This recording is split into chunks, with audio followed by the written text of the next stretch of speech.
Hi, we are back. Thanks. I want to make a few more quick points, just some of the main objectives of REVamp and why it's, I think, a good idea to at least take a look at.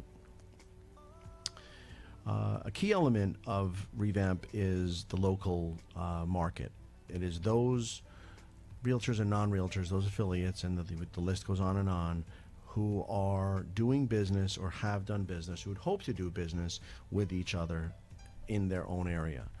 Rarely in my area do people in the suburb do business with those in Manhattan. Rarely do those in the boroughs do business with those in the island, and that's all contained in New York State. The same analogy can be drawn anywhere. Rarely do people in big cities, San Diego, do business out by the beach. It's not logical, it's not plausible, and if it happens, it's unusual.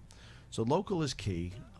Mark Seiden, one of our esteemed members, acknowledged early on, and today's about 90-something degrees here. This was freezing cold when he acknowledged that he does most of his work with some or most of the same brokers. They make offers to him regarding his listings. He makes offers to them regarding their listings. A lot of repeat performance, a lot of recycling of the same representation in a good way. The people who are players, and they're in his market, and that's true everywhere. Coming to dinner, sharing best practices, and discussing professional standards, I like to say what you do and what you think, is an aspect, as I said, of sharing, and that does not weaken you. To real professionals, that strengthens you. That gives your belief system a good run for its money to see if it can withstand scrutiny. You might learn something by listening to another person sharing, and certainly it's a good thing to raise the bar overall by giving information. I'm not talking about the Colonel Sanders secret sauce. I'm not talking about the policies and procedures of your office with the magical listing appointment phrases and scripts. I'm talking about basically, oh wow, really? I hate when clients won't reduce their asking price after 200 days on the market. What do you say? How can you handle that? And a real, I think, benefit to REVamp is the conversation itself. It's loud. It's supposed to be loud. It goes off on tangents. It's supposed to go on tangents. People are there to do what they want. They're there to discuss. They're there to discuss things other than the topic right in front of them that is there to be discussed. But of course, there is room for those who want to connect and exchange information on other bases as well. The thing that really particularly galls me when I've gone to presentations is the quiet. If I was to become a scuba diver, I'd be quiet. If I was going to become a good golfer, which I'm not, I'd be quiet. If I was to learn a skill, play a piano, I wouldn't have an opinion. But what really I don't think is a fit is realtors sitting in a room with tons of experience, years of transactions, running companies, owning companies, representing clients in the biggest transaction of their lives, and sitting quiet idly by when some instructor who they don't know is giving them instruction. Worst when it's not involving hardcore real estate. It's some tip, trick, tech, whiz, gadget, and I know that there's a lot of draw to that, but in a setting where there is real estate being discussed, I want to hear from everyone. Someone asked me if this REVamp thing was tough because where was I going to get the trainers, and I just shook my head because the status quo is about training and development and teaching, and this is about none of that. This is about learning and withing from each other.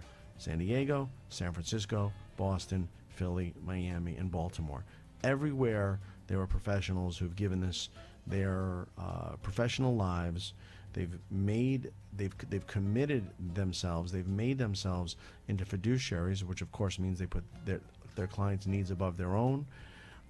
There's story upon story where people have advocated on behalf of clients till well into the evening, over the weekend, during kids' birthday parties. These people deserve to be heard. They have a voice. Use it. We have 2 ears. I want to hear more than I want to talk. Yes, it's true. I've learned more from listening than by talking. There's much room here. There's nothing I like less than a room of quiet realtors. And then the minute that the bell goes off, like recess, they run into the schoolyard, or in this case, the hallway, and talk about what they're passionate about, their real estate business. I think that we need a loud, I'll use a big word, cacophony, different voices, different perspectives, a bit chaotic, but definitely on point, to give the realtors their mental and verbal and vocal workout, get it off their chest, let it linger into the evening, let it linger into the next week, and really, really appreciate the opportunity afforded them by the affiliates. The affiliates are there for the realtors. It is not their dinner conversation. In some instances, it's come about with lawyers, with lenders and inspectors, that we've turned to them for a bit of information based on their level of expertise, but it is conversation for realtors. I tell the affiliates, you have 29 days a month, except in February, or maybe even in February, if it's leap year, to reach these realtors. Give them their 90 or 120 minutes of a dinner discussion. Let them know that this opportunity is afforded them by you. You are the host or the hostess. We let them know, and we're really working hard with them to find out what are their efforts and who are they bringing to the meeting for the realtor's benefit and for their benefit. They must believe and learn whether the realtor shares the belief that the realtor's best spot is in this enrichment program and their own best spot is in this engagement program. That's why I say, REVamp. Please get with the program. Thank you. Bye-bye.